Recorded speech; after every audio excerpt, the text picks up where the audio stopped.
தமிழ் சினிமால சைடு ரோலா ஆக்டரா நடிச்சுக்கிட்டு இருப்பாங்க. அவங்களுக்கு சொல்ற மாரி ஒரு படம் தான் அவங்க லைஃபே சேஞ்ச் பண்ணியிருக்கும். ஆனா, அந்த படத்துல அவங்க ஃபர்ஸ்ட்டு செலக்ட் பண்ணவே இல்ல. வேற ஆள் தான் செலக்ட் பண்ணி வச்சிருந்தது.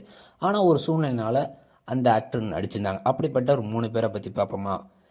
இதுல ஃபர்ஸ்ட் ஒன் ராம் படத்துல டைரக்டர் ராம் வந்து ஃபர்ஸ்ட்டு கருணாஸ தான் செலக்ட் பண்ணி வச்சிருந்தாரு. அவர் தான் அந்த ரோல்ல நடிக்க வேண்டியது. ஆனா, அந்த நேரத்துல அவர் கால் ஷீட் ப்ராப்ளமா என்னன்னு தெரியல. பாலாட்ட சொல்லிட்டு இருக்காங்க. பாலா தான் அவர் ஆஃபீஸ்ல இருக்க கஞ்சா கருப்பன் நடிக்க வச்சாருங்க.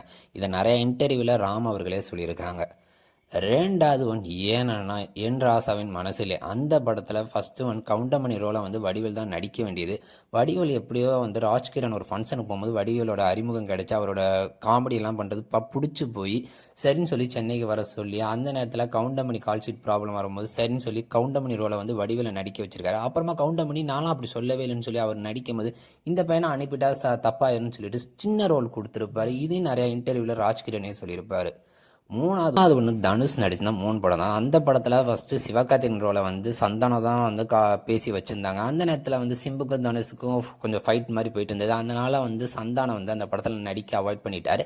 இந்த நேரத்திலலாம் வந்து இதே விஜய் டிவிலேருந்து வந்திருக்குது யாருன்னு பார்க்கும்போது சிவகார்த்திகேயன். ஸோ சிவகார்த்திகேயன் அந்த ரோலை செலக்ட் பண்ணி வச்சுருந்தாங்க. ஸோ இந்த விஷயம் மோஸ்ட்லி எல்லாருக்குமே தெரிஞ்சிருக்க வாய்ப்பு கம்மி தான்.